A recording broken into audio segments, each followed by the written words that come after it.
आता आम्ही कास पठारावर आलेलो आहे. पहा, इथून जवळच आहे कास पठार.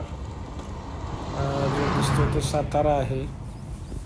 सातारापासून साधारणतः 10 ते 15 मिनिट अंतरावर आहे कास पठार. साधारणतः 15 मिनिट लागतात.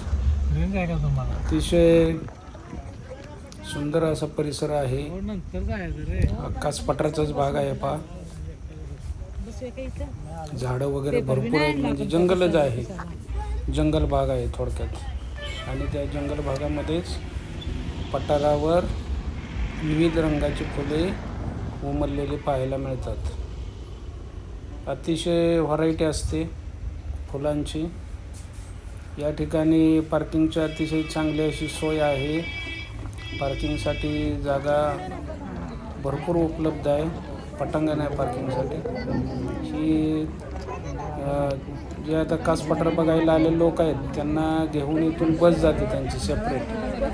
त्याची ही लाईन लागलेली आहे. त्या बसमध्ये बसवून सर्वांना वर तिकीट एकदा घेतलं तर नाही कास पठारावर सोडलं जातं.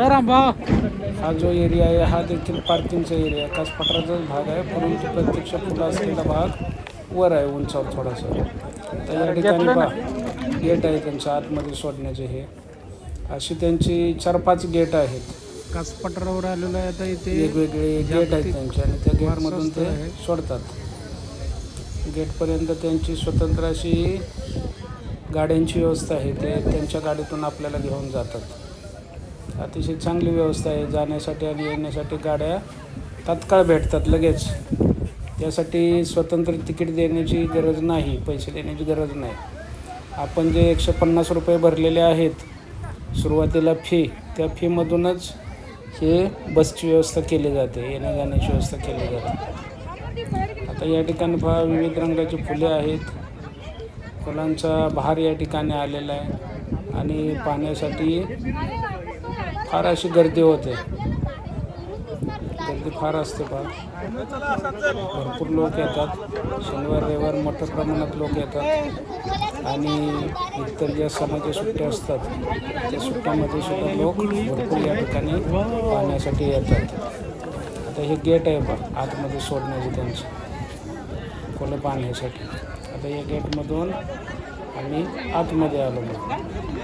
आतमध्ये आल्यानंतर इथून मग तुम्हाला त्यांचा मार्ग आहे, त्या मार्गाने आपण फिरायचं असतं. तुम्ही कसे फिरू शकता, म्हणजे तसं काही एकाच फिक्स मार्गाने गेलं पाहिजे असं काय नाही. आता या ठिकाणी पण लोक त्या ठिकाणी मोठ्या प्रमाणात आता हे लोक चाललेले आपल्याला पाहायला मिळतात. त्यांच्या सोयीनुसार जो तो फिरत असतो. त्यामुळे इथं काही बंधन नाही आहे दार सोडल्यावर कोणत्याही प्रकारचं.